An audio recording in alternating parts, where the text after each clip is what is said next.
So what's in the cup? Oh, a little soda. I'm just messing. I was gonna say a little soda. Coach Rule said that once the pads came on, he said that it would be a week where your team would find out if you could defend the run. You know, they had 2 weeks to figure that out. Hmm. How do you think you guys are doing in that sense? We're getting better every day. Are you saying we don't defend the run? Is that what you're saying? Coach Rule said that you were going to find out if your team could defend the run. So where are you No, in that I'm evaluation? teasing you. We're getting better every day. Um, until there's live bullets and we're tackling, we'll see. Because, in this league, the backs can get through really, really small creases. So I think, in preseason, we'll find out how far we've come playing the run. What are you seeing in that cornerback room and their development? Good. We got to get everybody healthy, and everybody's coming along just fine that way. The goal is the first game of the season. So with all those guys healthy, and they're getting better every day. So it's going to be really a good room. Can you speak specifically to C.J. Henderson? He seems to really be coming into his own. Yep. Yeah, CJ. We really liked him coming out of college, and he's really grown in the last year here. So, well, I'm excited to watch him play this year. Yep. How do you see Brian Burns step it up to even another level? It seems like. Yeah, he started with his weight.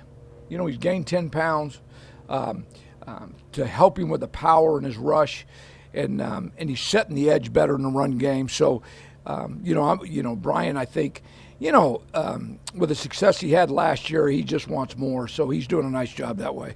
And what about, he said he's really making an effort to get up earlier, study more early, and be ready for the day, just improving his sleep habits, I guess. Yeah, that they say the number one cause of injury is lack of sleep, right? So I think all the young people today, with the phones and everything, they don't get to sleep, and so I think it's critical they all get their sleep, Especially, because he said it was really hard for him. Yeah. I think a lot of people today struggle sleeping, young people, because of the phones and all that.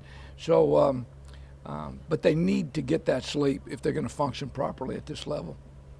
Coach, I don't know that we've had a chance to talk to you since Coach Rule laid out some of the priorities. One of them on defense being going from good to great. Mm-hmm. In your eyes, what does greatness look like? Well, I think last year our red zone wasn't up to par, and we're not getting enough turnovers. So, those are things I think if we can elevate, and that's points given up. But the ultimate goal of the defense is not to give up points, right? And then get short fields or score on defense. So if we start doing that more, I think we'll really elevate our play, and then we'll be considered one of the top defenses in the league. From an outsider's perspective, it's easy to understand why a quarterback needs to play with their receivers to get down timing, why an offensive line needs to have cohesiveness across their starting five. Can you expand or explain why it's important for a defensive back room to be out there together and have a lot of live reps if made possible? Well, there's a lot of routes in that cross in this league.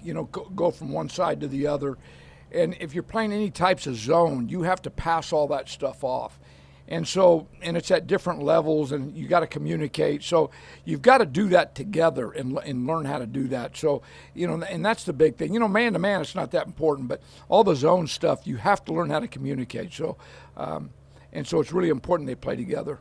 On the topic of communication, can you evaluate Xavier Rhodes for us, Xavier Woods, and what has brought to his defense early on? Yeah, Xavier has really got really good communication skills and demand out there and command. So I think it's helping Jeremy Chin and the rest of the safety. So, and we need that, right? You've got to be on the same page every play in this league. It's hard enough when you know what you're doing, but if you're out of sync at all as far as communication or assignment, you're not going to function at this level. So, guys like Xavier are really critical, and we're excited for him. Bill, Matt talked a lot about how infectious Frankie's energy is and just how he sets the standard. Do you see him taking more of a leadership role this year? And two, just how do you feel like he's coming along in that new expanded role? Frankie is Frankie, right? And he always has energy, and I don't think he's trying to lead any more than he ever has. He leads by example, and he's fun to be around. He's infectious, so that's how he leads. And what do you think about him this year? Just it seems like he's been making a lot of plays in training Yeah. What do you think he's going to be able to do in a bigger role? Well, I think he's really developed in a 2-point stance. You know, his MO was when he was going forward, he was successful, not dropping and covering. And I think he's really expanded his role in those areas. So, you know, which leads to playing a lot more in different packages. So I'm anxious to see him play this year. Coach, you have a heavy SEC presence in that secondary. How would you say that conference prepares players going from the college game to the NFL? Well, I think the biggest thing in that conference is so many of those players play in the National Football League. So when they come into the league, they've played against a lot of these younger players that are starting for other teams. So they're not intimidated by it. And so I think that's their biggest advantage.